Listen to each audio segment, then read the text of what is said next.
Who's having a good time? It's an awesome show again this year, isn't it? My name is Mike Stulir, and I'm on the board of directors of the American Classic Arcade Museum, and I'd like to welcome all of you to our panel discussion on the state of the pinball business.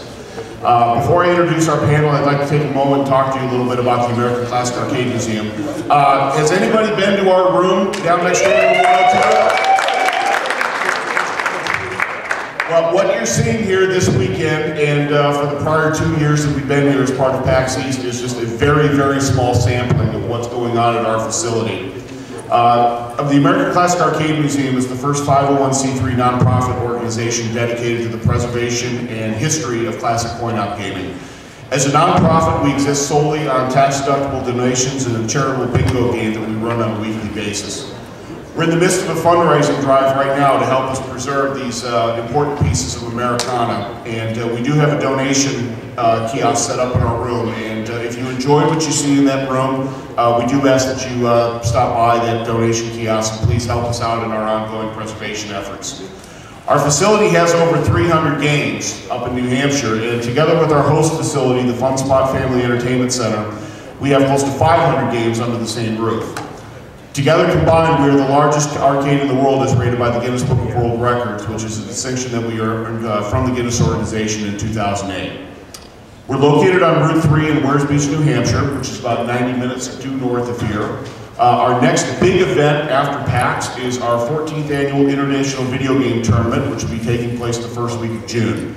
If you'd like more information about our facility, about our mission, our ongoing classic arcade events, and our preservation efforts, be sure to visit our website at classicarcademuseum.org. In closing, I'd like to thank a few people for all their assistance in making ACAM's appearance here at PAX-East an overwhelming success again this year.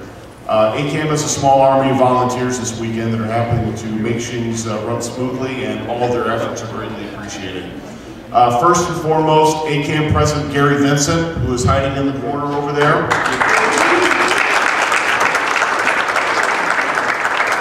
Gary is the heart and soul of the organization. He is the glue that holds us all together.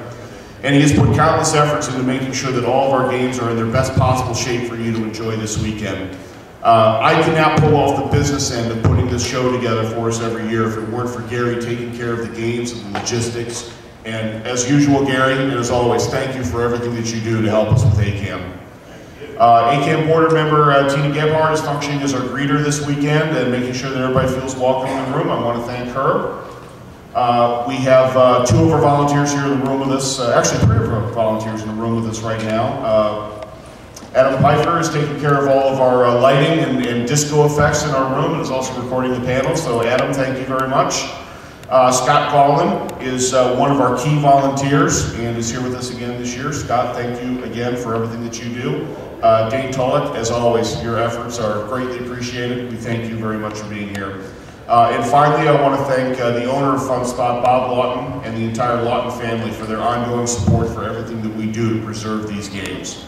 Were it not for Bob Lawton, we would not be able to do what we do. And last but not least, I want to thank PAX staffer Cahill White. If it were not for his vision and his wisdom, we would not be here this year. So thank you to him as well for bringing us back again and having us be part of the PAX family. And with that said, it's now time to get to our panel. And I can't say how excited I am to have these guys here with us. I had an opportunity to meet them last October and was so blown away by what I saw at that time. I felt it was key that we got them here to PAX this year to talk about the state of pinball. They have a brand new pinball machine that's just recently been released called King of Diamonds.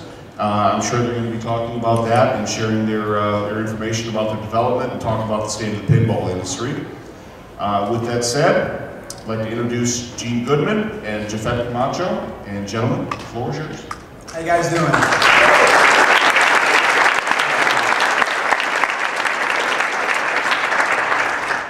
First thing, I want to thank you guys all for stopping out and visiting with us today. We'll start with giving you a little brief information about our company. Our company is called Retro Pinball. We're a new pinball manufacturing company. Our idea is to build new pinball machines in that classic era of pinball. The idea behind the company is to build retro-style coin-op games for residential markets and commercial markets. The company is made up of 4 partners, and we have offices located in Tarzana, California, and also in York, Pennsylvania. We sell our machines through game distributors and also retail stores. Why pinball? All 4 partners in the company have a strong passion for pinball. There's just something about pinball you can't get from another game. It doesn't matter how many times you play the same pinball, you never get the same game twice. Even in an arcade, you can feel like it's just you and the pinball machine and no one else there. You gotta get that high score, you gotta get that shot. It's a man versus machine at its funnest. Our first game is Gottlieb's 1967 King of Diamonds. The King of Diamonds is one of Gottlieb's most popular games ever built. It's actually one of the top 10 most popular electromechanical games that's ever been designed. Originally, Gottlieb only made 3,200 versions of the King of Diamonds. He also made an Italian version of the game called Solitaire and a Spanish version of the game called Rey de Amantes. My partner Herb Silvers of Fabulous Fantasies has been restoring classic electromechanical games for several years. The King of Diamonds was always his most popular selling game. He would do a full restoration to him, complete paint job, new playfield artwork, new backlash, new plastic sets. The problem he had though was he just could not keep up with the demand for the King of Diamonds. And that's when he came up with the idea to build a brand new King of Diamonds game. The problem that Herb faced was he was a restorer, he was not a manufacturer. So the first thing he did was contact Sega. Sega was one of the 3 main pinball manufacturers at the time. And at first, Sega absolutely loved the idea of a retro style game. So they gave us the rights to use Sega parts to design a prototype of the King of Diamonds pinball machine. It took us several years to design the pinball machine. We had to take an EM style game and turn it into a solid state game, something that's never been done in pinball before. While we were getting the game ready, Sega became Stern Pinball. Stern later decided that they were not interested in doing a retro style game, so the project was put on hold. In this picture here, you can see the comparison between the original King of Diamonds under the playfield and our version of the King of Diamonds playfield. We also had to design our own board system to operate the game. We wanted it as simple as a game as possible, so we designed the game with a single board system that operates the entire pinball machine. Right around 2007, I met Herb Silvers at a pinball show. I've been working at M&P Amusement Company for several years. M&P Amusement Company is a large retailer of pinball machines, pool tables, and air hockeys. We always would get customers wanting to buy electromechanical games, but we're scared to death to sell them. They're so old, parts can be very hard to find, and we'd have to pretty much dig someone out of retirement to fix the games. So when I saw this game, I absolutely fell in love with the game. During that time, I was in the process of working on a redemption game, but once I saw this game, I knew we had to build it. That's when we formed Retro Pinball. The very first thing we had to do was secure the rights from Gottlieb to manufacture the game. When we got the rights from Gottlieb, we gained access to all their intellectual properties, all their drawings, all their designs.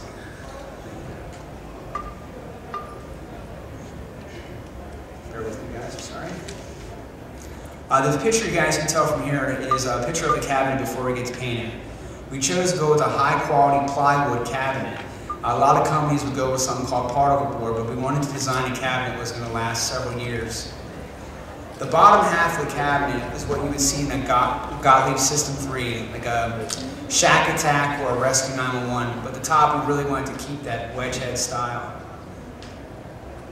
This picture here, you can see what's called our light board. This is what's behind the backlash. This is where all the lights go in, your score reels, card animation unit, and your other score reel to tell you which player. We painted the cabinets a base white to start with. We originally were considering the idea of decaling the cabinets, so it would be easier to do, but we really wanted to get that authentic 60s look. So each game is hand painted, hand spiderweb for that true 60s authentic look to the machine.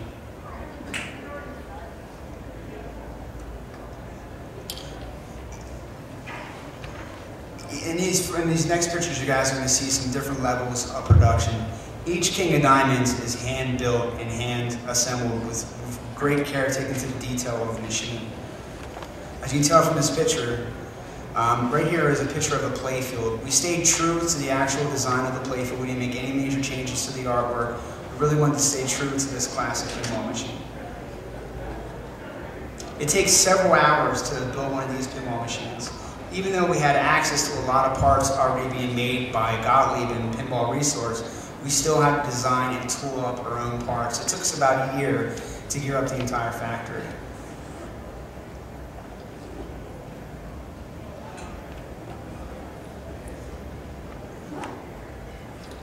Between all four partners in Retro Pinball, we have over 100 years experience in this game. Jafet Camacho is our head technician. He's going to go through with you guys some basic features of the game and kind of explain to you how it operates. How's everyone today? Good. Like you mentioned, I'm one of the technicians working for Retro Pinball. I've been working on pinballs about 15, 16 years. It's a journey. It's a lot of fun. You learn a lot of stuff. I'm going to be explaining the internals of the King of Diamonds, and I'm going to be starting with the main board. The machine is powered by a single board. This board here is what we call the RPC. The RPC is fully loaded. You have, you can diagnose it really easy. You have fuses for security, so if anything happens to your machine, any coils or anything starts to get too hot, your fuses are going to blow, the machine will shut down, and you're fine. Around the board, you have all kinds of connectors. Pins are very common, really easy to replace. It's very easy to work on it. On the side here, you can see that it's a soundboard for the machine. There's 3 extra spots for the chips. You can add sounds, you can add a lot of stuff to this board. There's plenty of space there. It's powered by 2 processors, actually. It has a master and a slave. And it's very expandable, and it's going to be used in a lot of other pinballs in the future. On the center of the board, you have a dot matrix display. This dot matrix display will show you the menu of the machine. It will tell you everything that is going on with your machine. Right under the dot matrix, you have a set of buttons, and that's how you navigate through your menu. The software offers audits for the coin-op industry out there. It will tell you how many coins people have put in, how much money. The software has the capability of putting out tickets. If the machine eventually you want to turn into a redemption machine for tickets and all that, the machine has the capability. It has the adjustments, which you can change you can go from 1 ball to 10 balls per game. Usually on the arcades, you have the game set for 3 balls. Back in 60s, 70s, people like that 5-ball game because they can score a little more points. It makes the game a little bit longer. That's another picture of the board right there. You can see the soundboard. Another thing that the machine has is the test. The test is used to diagnose your machine. You can test your switches, all your layouts. You can test your solenoids, the spore wheels, and your rotor unit, your flippers, everything is in there in that software. It's really good software. Here's a picture of your spore wheels. Back in the day, those spore wheels had 2 coils, 2 solenoids, and it had a lot of contacts. And all these contacts, they had to be trimmed perfectly for the spore wheels to work. Right now, what we did was we are using a stepper motor, and we're using an optical sensor board. That's that little board that you see there attached with a ribbon cable. That optical board will tell the RPC unit, the CPU, what number the score wheel is at. Next feature of this game is your cards. Each card has its own solenoid. That's these little guys right here. Each one is low powered, and when you start the game, the machine is going to lift all your cards up. And that's one of the points of the game is to collect your full house, the whole card, all the cards. Every time you hit a switch throughout the game or a target, the cards are going to start dropping, letting you know what cards you collected so far. I'm going to move to the cabinet right now. What you see on the left of the screen there, that's your tilt. A lot of people, they say, oh, I tilted the machine. Well, it's that little weight right there. It touches that contact there that tilts your machine.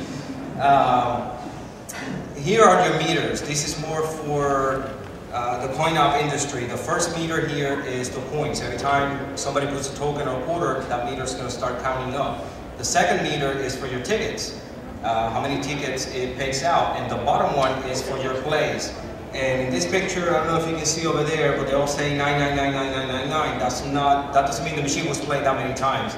these meters start at that, so you can bring it to 0. There's a little button there, this red button here is for your test. The machine, you guys saw the board on the back of that matrix. You have the capability to control the RPC unit from the front of the machine. You don't have to go reach on the back, open the machine. You can do it through the front. This is a view of the inside of the cabinet.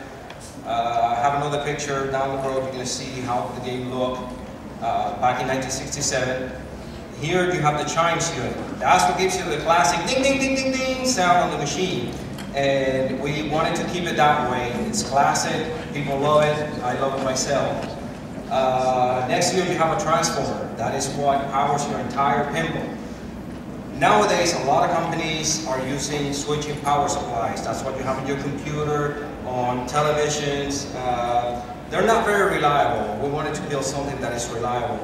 That is a big chunk of copper in there. People usually take it and they scrap it. No, let's take a transformer. Let's go that way. Reliable, constant power, good to go. Next to the, right under the transformer, I lost my cursor here. You have a speaker. Have you guys played it yet? Yeah. You guys have played it? All right, you heard that whip and you heard the machine. When you press the start button, you heard that classic relay sound, all that. There's no relays in there. Everything's coming out of the speakers except your classic ding, ding, ding sound there. To the right here, you have a power box. That's where your power switch is for you to turn on and turn off the machine. There is a security fuse there. Something happened to your machine that is really bad. You have a main fuse in there. That's going to save your house from catching on fire. There's also a service outlet. You cannot see it there, but you can plug in if you're going to repair the machine or if you're going to vacuum the inside. There's a service outlet there. You plug in your soldering iron to that. You can plug in your vacuum cleaner. And that is actually fused as well. So if you short it out, the fuse is going to go. The machine, nothing is going to happen to the machine. This is your cash box. That's where the money will go. And that's about it for that. Here is a classic. That's how we look originally. You had a bell, you had the knocker, and we actually included a knocker on this machine as well. It's right here. That's what gives you that knock sound, that bang when you get a free play or when you get a extra ball or when you complete your deck of cards. You're going to hear that knocker. People love that too. There's a transformer on the old machine. You had all these relays here. You have a timing wheel. And this was another target unit for your rotor unit and all the other components on the machine. All that was eliminated. All that is now on your RPC unit. Here is the centerpiece of the King of Diamonds. Is your rotor unit. Your rotor unit is what's going to help you collect all your cards for your game. That rotor unit, throughout the playfield, there's a lot of switches that, if you look, they say rotor spin. Let's say you need to collect that 9 or you need to collect that 6. If it's not there, you need to hit one of those switches. The rotor spin is going to spin and you have a chance. You have a chance that card is going to be right there for you to hit it. Through the software, we control the rotor spin. It has 5 different settings for how random the rotor spin spins. Basically, those 5 settings, you have a really short spin, it's just going to barely spin, and then you have one that it just spins for about 2 seconds.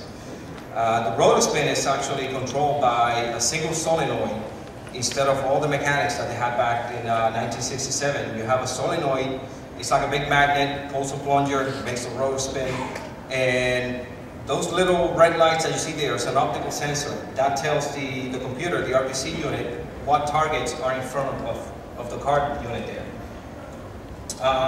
The playfield features the same things that it featured back in the day. We did not alter the design of the playfield. The plastic are silk screen. That's how they did it back then.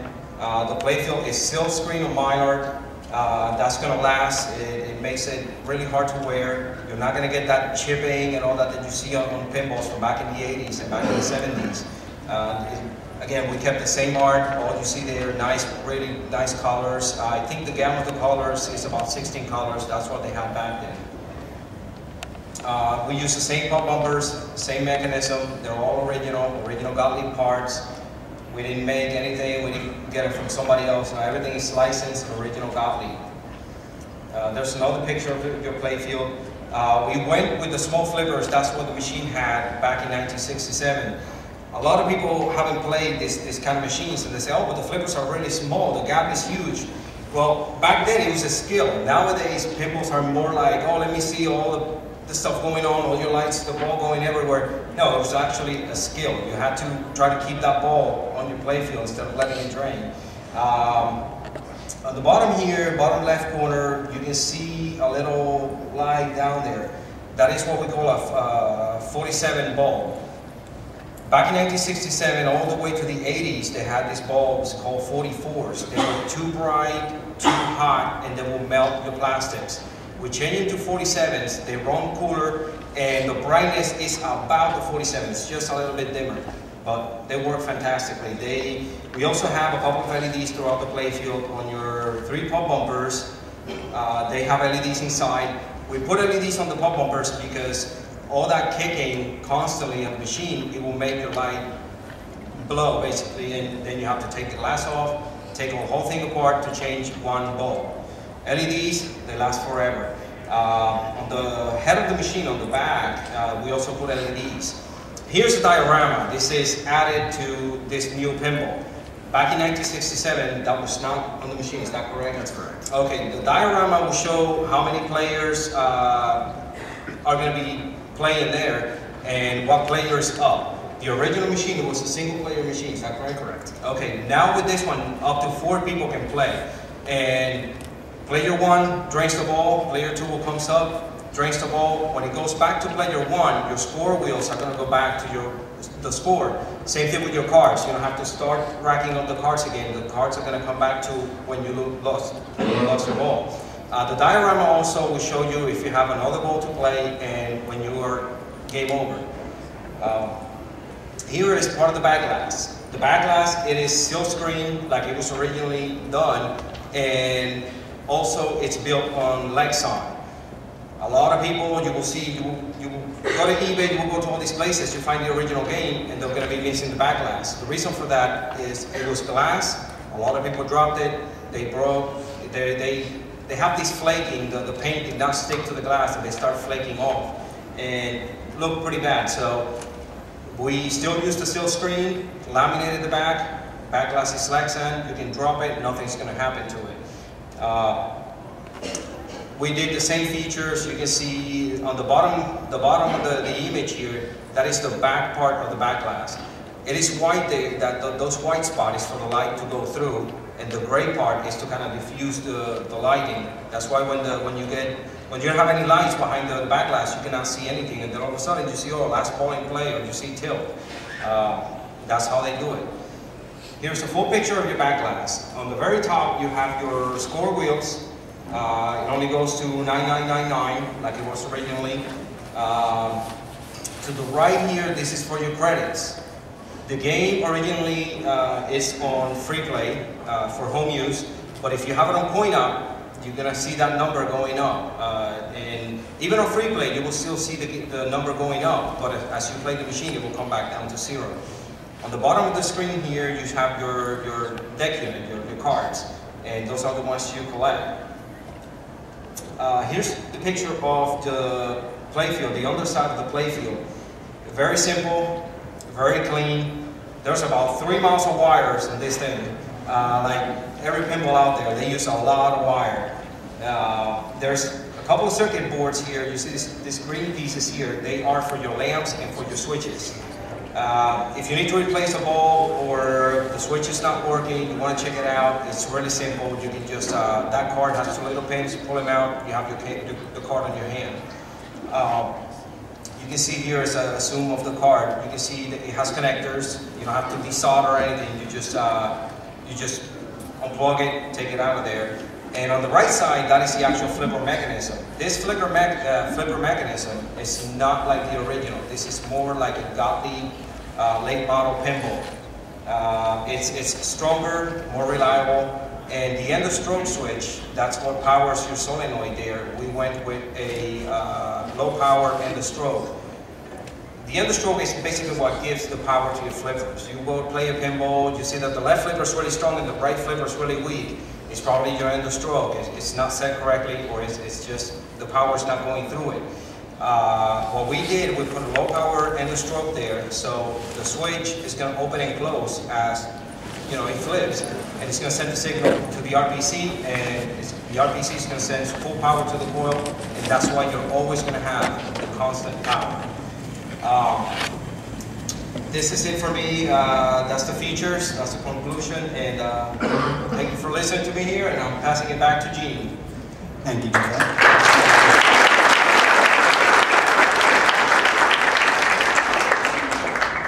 To follow along a little bit of Gottlieb's history, we're doing the first 100 games are a limited sample run. Each game comes with a gold plaque with a phoenix rising out of a pinball. These machines come with silkscreen black asses. When you look at the machine, you can tell we really took our time and built a high quality machine. We chose only the best parts in the design of the game. We really wanted a game that was going to give several years of fun and entertainment. Our plans are to build between about 500 to 1,000 King of Diamonds pinball machines. We are currently working on a redemption version of the King of Diamonds pinball machine. This is our attempt to get pinball back into the arcade. We want to get the younger generation back into playing pinball. So this game is different from the King of Diamonds, where the King of Diamonds you're trying to score points. In this game, you're trying to score time on your oxygen tank. The longer you stay in the game, the more you can rack up in tickets. We're also working on a machine dedicated to our military. We're going to offer a different machine for each branch of the military. We're also going to do other great Gottlieb titles, and we plan to build other retro style games. That's the end of our presentation. We all look forward to you guys' questions. Thank you very much. Thank you.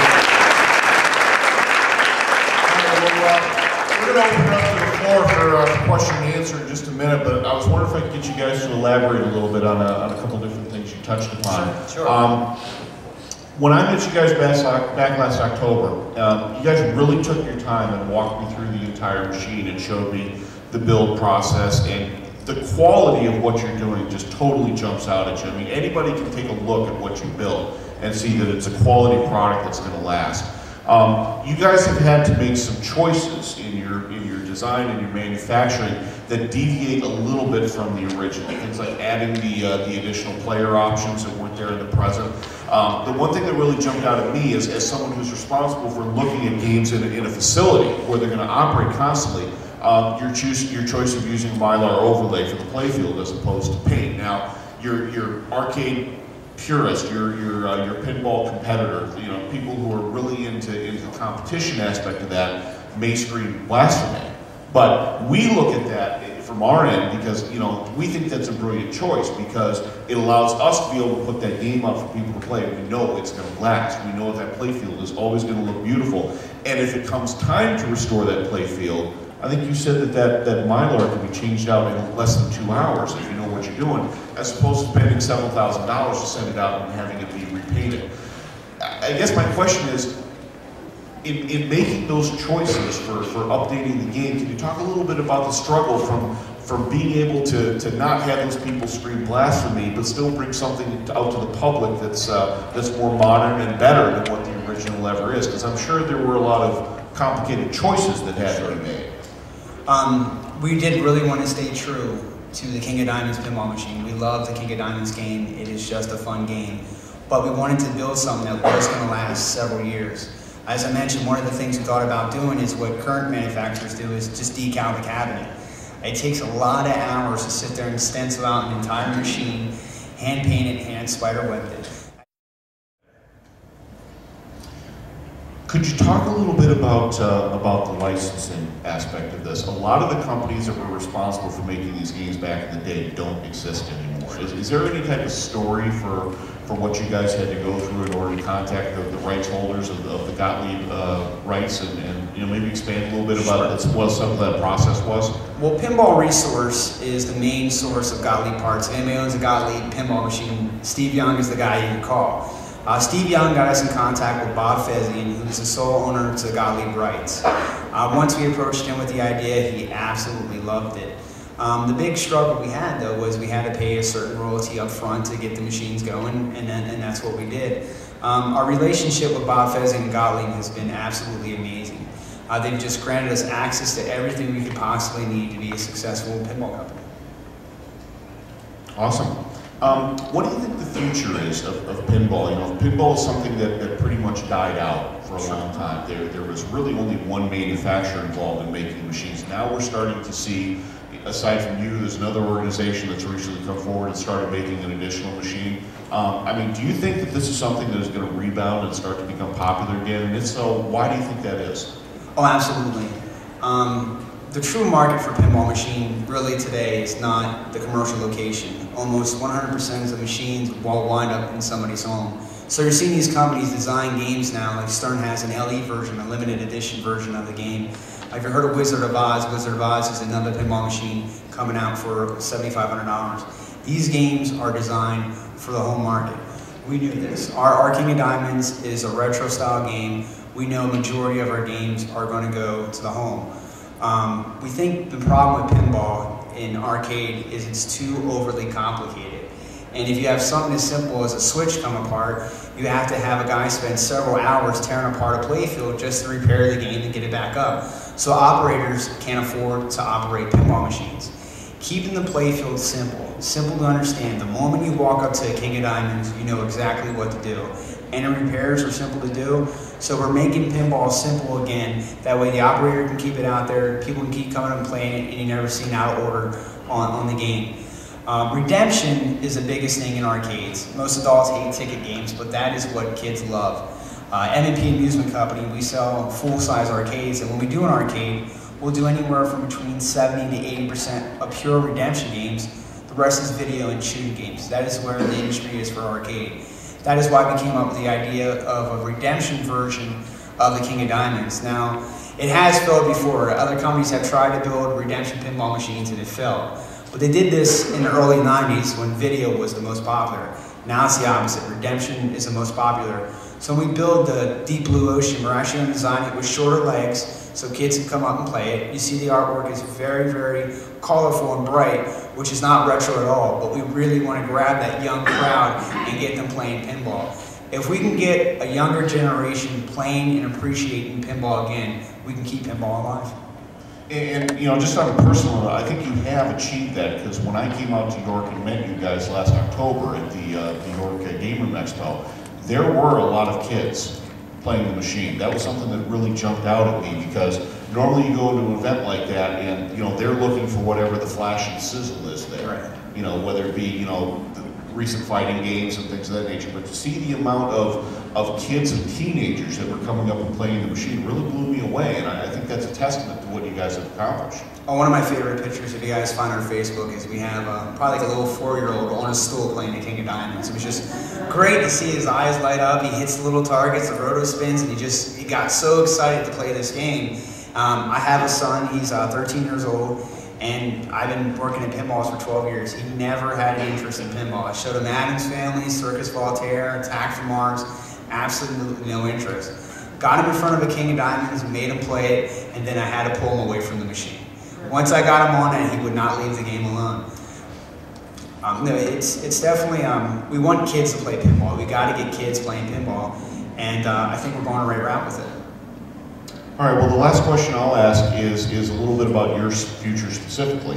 You know, you talked a little bit about you want to move in and do some games for the different branches of the military. Do you have any plans for any other future Gottlieb reproductions? Absolutely. There's several Gottlieb titles that we absolutely love. Most of the ones we like are electromechanical ones, or the ones you find from the late 70s or early 80s.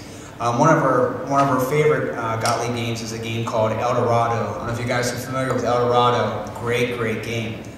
Well, one of the ideas we wanted to do, it's never been done in pinball, is we want to do a muscle car themed pinball machine. All your old school Cudas, your Camaros, your Mustangs, everything any old hot rods. And then if, for example, you have a 1967 Camaro, you send us a picture and we'll put your car on the back glass for you. All right, well, I'll tell you what, I think at this point, I think we can open up to the floor, and if anybody has any questions, just raise your hand and fire away. One at a time, please. Go ahead, Dave. I'll start off. As a collector of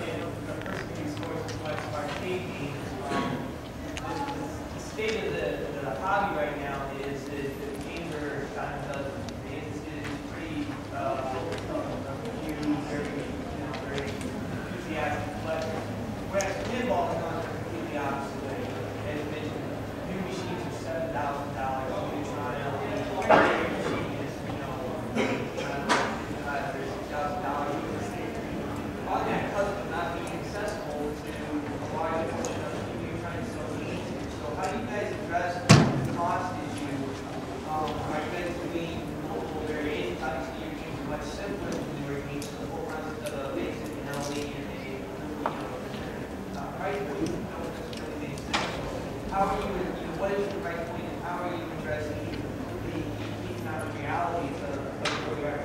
Sure. As I mentioned, I've been working at an M&P amusement company for several years. We've always sold new pinball machines.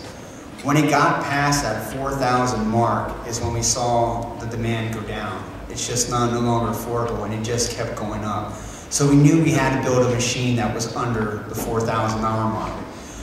We wanted to be at a minimum $1,000 cheaper than our competition. So we did everything we could to keep the price down, but when you look at the machine, we really chose high quality parts. We're building you a game that's going to last several years. Okay, we do have a microphone set up over here, so if anyone would like to ask a question, just walk up to the microphone, and hopefully we'll be able to hear you a little better. Hi, just wondering what got you guys personally into the pinball industry? Did you guys just play it when you were younger and say, oh, I'm just definitely going to do that, or did you just say, that seems fun? Yeah. I needed a job. Well, me personally, my mother's side of the family, they've always been on the arcade business. Me growing up, it was great, you know, my whole family was always involved into video games. As I grew older, I started working with company Namco on arcades, and that's when I really got into games. I decided to start doing fixing pinballs and just get on pinball, just pinball, and I didn't want to touch electromechanicals. It's like, it's a nightmare. I don't want to deal with those. I don't like them. I hate them. They stink. I don't want them. And I had an older coworker. He said, you should get into it. It's a lot of fun. It's a lot of work, but it's a lot of fun. And I tell you what, I fixed my first electromechanical pinball. That was it. I don't want to touch the new ones. I want to touch the old ones. And it stick to me. It is fun. You know, you can work on 5 different pinballs, the same machine. For example, Ada's family. Each pinball is going to have something different. To this day, I'm still learning new things. You know, to be honest, I've done a lot of pinballs, especially Ada's family. And every time I go into one, it's like, oh wow, this is new. I've never seen this before. And I mean, troubleshooting it. And I like it. It's something new every day. Every day is something new. That's awesome. That's really cool. Thank you. I do appreciate your honesty, G. Well, no, I can tell you what I started working at an M&P amusement company about 12 years ago as a truck driver, and just doing deliveries, going out and doing deliveries. And the more I learned about pinball machine, the more I grew to love it. We did not really have an online presence at that time, so that's when I started taking over a bit of our sales. Got us on eBay, redesigned the website, and really started pushing the product. Once I got into sales, since I was selling the games, it made sense to the owner, who was lazy, that I could also handle the production line. I would handle the amount of equipment going out and at the time it goes out. Well, then I also became quality control. So now every single pinball machine that leaves our shop, I'm the one who plays it. So I just grew a really love of pinball. I've always been a video gamer, but there's just something about pinball you cannot get in a video game. Absolutely. All right, next question, please. Thanks for everything that you're doing with pinball and arcades. It's really great. My question is more along the lines of nuts and bolts when it comes to the King of Diamonds. When you guys went to rebuild the King of Diamonds, it looks like you put a lot of time and effort into thinking what could remain from the original and what you had to modernize to make it marketable and easier to maintain.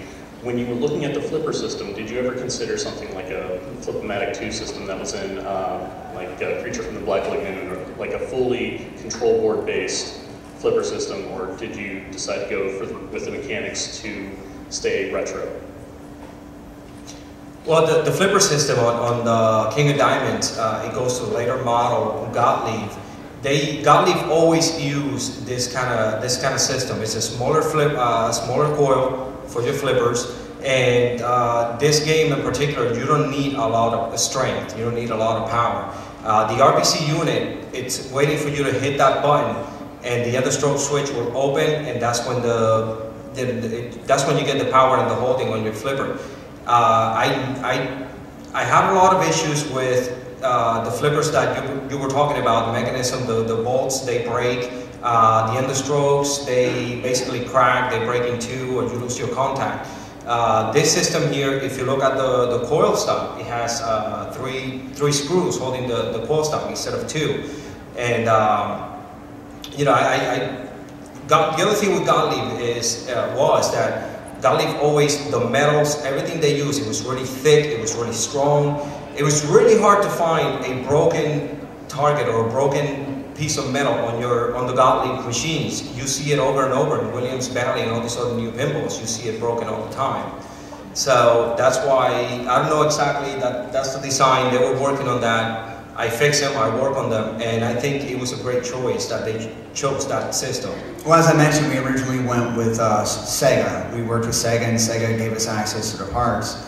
In our Sega prototype, we used, you know, the normal size flippers. We found it made the game way too easy, and what would happen is that rotor unit really started taking a beating. So again, we went back, we wanted to stay truly retro, true to the game, so we went with the actual flippers or with the machine. Cool. Thank you very much. You're welcome. Okay, next question, please. Can you go through some of the process of what you wanted to stay with and what you decided to abandon for the original concept? Like, for example, you said you retained everything from the back glass and the field of play. But I mean, first of all, a quick question: is Gottlieb still branded on the back glass and the field of play? Yeah. Yes. And you're not, or we are too. You're also. We're also. But yeah, can you go over like the process of what you decided to abandon and like how you made the decision? Mostly what we decided to abandon was anything that was going to be an issue for the homeowner or for the operator. Again, especially knowing that the machine was going to mostly to homeowners, we needed to be able to service the machine over a phone call. We have offices, like I mentioned, in New York, Pennsylvania, and Tarzana, California. We sold units as far as Europe, and we have some units going into Australia. So anything that would make the game break down was the first thing we threw out. And that was part of the whole design press. How do we design this machine to last as long as possible? Now, a lot of people, manufacturers don't want to do that. They want the game to break or something breaks them, and the next 6 months you buy the new one. We didn't do this with the King of Diamonds. When you write the check for $38.95, you're getting a brand new King of Diamonds pinball machine that will last 20, 30 years. And where's the counterweight? Like, why did you just have to stick with the chimes, for example? Well, we did all electronic sounds, but it just didn't sound right. When you play an ACAM game, you got to hear that ding, ding, ding, ding, ding. If you don't hear that, it just doesn't sound right. So we put the knocker in, we put the chime unit in, but we still allowed for electric sound. So when you hear that whip at the end, of course, that's coming from the speaker. But it just didn't seem right to play the game without a chime unit and that real ding, ding, ding. Thank you. Oh, you're welcome. Thank you. The first thing I noticed when I played the game for the first time, I walked up to it expecting it was going to be electronics. And when I heard the real sound, that was when it really struck me how good of a job you guys have done of recreating the old experience in that machine. Because it's on the surface, it seems like such a small thing, but when you play it and you hear that real sound that isn't synthetic, it makes all the difference. It does, it really does. Yeah, people who played it, if you haven't played it, you're more than welcome to go play it over there, next door. When you first start the game, you hear all these noises. If you pay attention, that was the noise that the machine made back then. But a lot of people hear it and they're like, oh wait, that's an old machine. It's not. It's brand new. And when we open the machine, they just cannot believe it. But the chimes is something you have to have the chime. You have to have the knocker as well. The knocker, you don't want to imitate that. All right, next question, please. Just curious, when you have somebody that was a self-proclaimed master of the original King of Diamonds or addict or whatever, and they play the new cabinet, what differences do they notice, if any? And is it like riding a bike where they're just as good as they were in the 70s? I personally haven't met anybody who played it back then. I haven't. What I heard from people is that the software recreates really good the feeling of a game from the 60s. That's as far as I've heard. You know, the machine plays fantastic. It's nice, and you get that. They call it slower, but it has that feeling, and you know, that's what I heard. I haven't met anybody who played it back then, so sorry. Of course, we'd like to give ourselves a pat on the back. We've actually had several pinball shows where we lined up a 1967 real King of Diamonds with our King of Diamonds pinball machine for people to get a comparison of the play. And what you will find is our game is just faster. It's a faster playing game. The rotor spins faster, square rows move faster. So it's like putting a rebuilt engine in a 1967 car. Everything's brand spanking new and it runs like a brand new game. Thank you. Okay, next question, please. Hi, it's a multi-part question. I hope I'm not stepping in front of the firing squad here, but are you guys familiar with Pinball FX? The downloadable titles for Xbox and PlayStation? Yes, I've seen it. Yep. Do you all hate them too? And Yes. I love them. I'm the only one who loves them, and all my pinball friends, they all shit on me because I play this game. But the one thing that they do have that these tables are missing is, like, if I go to your arcade, you know, there's maybe 2,000, 3,000 people I go through all year. I'm going against that many people for my score. When I'm on Xbox Live, I'm going against 80,000, 100,000 people, and when I get 54 on one table, damn, I feel good. So, do you possibly see a future where, like, I mean, even the King of Diamonds or something new, where you can put some sort of Wi-Fi thing into the scoring and try to link it together to make it bigger? The software, I've been in contact with the guy who wrote the software and designed the board, and he's an amazing guy. He will tell you everything about it, and what I can get from him, it's really expandable. I actually mentioned to him that we should put a dot matrix display on the front of the machine, you know, and he told me, oh, the board can be expanded for a lot of stuff. You have a good point there. It happened with Miss Pac-Man, I think it was, when people were calling this other guy, hey, this is my course, this is a record. You know, if you look at the history of arcade, that was the only way to do it. And that is a good point. That is something that we can definitely talk about. We can sit down and talk about this. The one thing that I could add to that from the perspective of the American Classic Arcade Museum is that we have an extremely sophisticated scoring system up there from arcade.com, and we are able to track those type of scores between arcades across the country.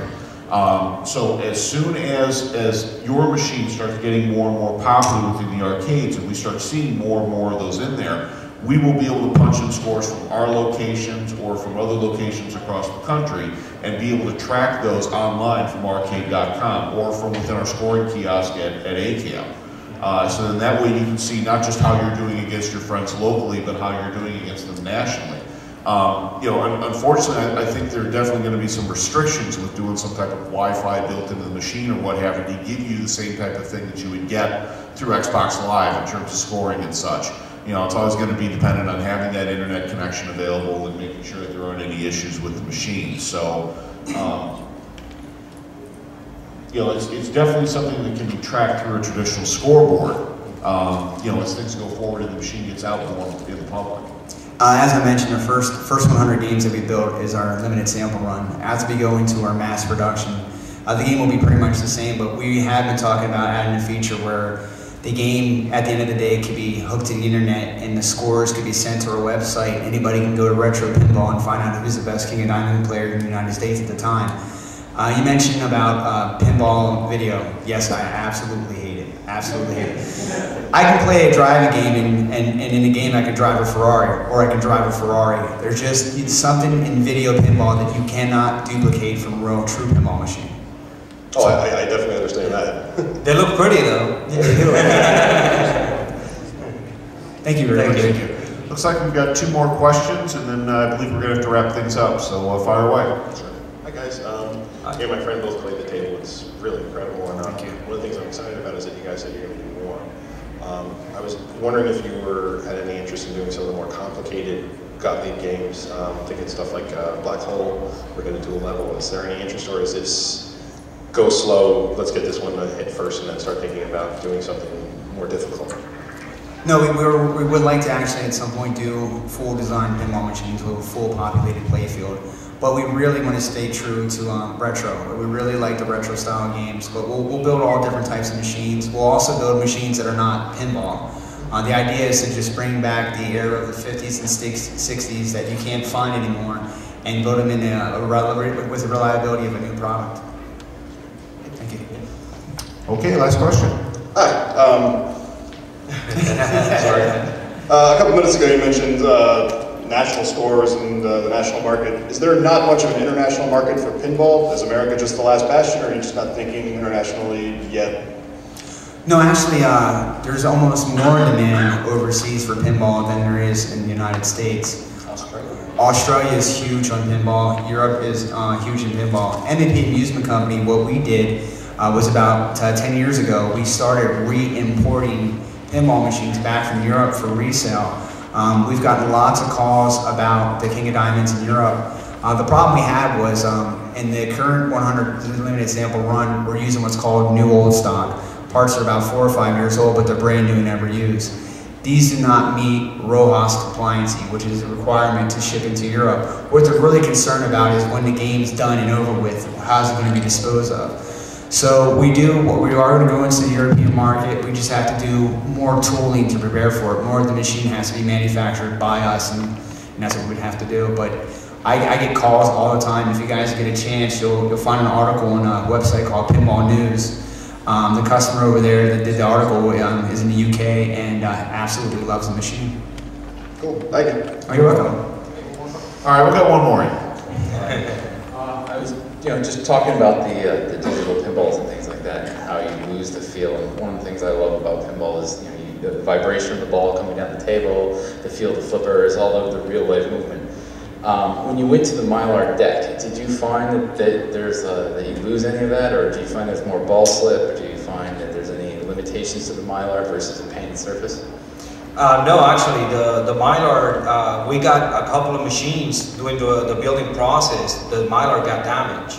If you have a playfield that is painted and is damaged, they throw the whole thing away. There's nothing they can do, or unless they patch it and they go over it.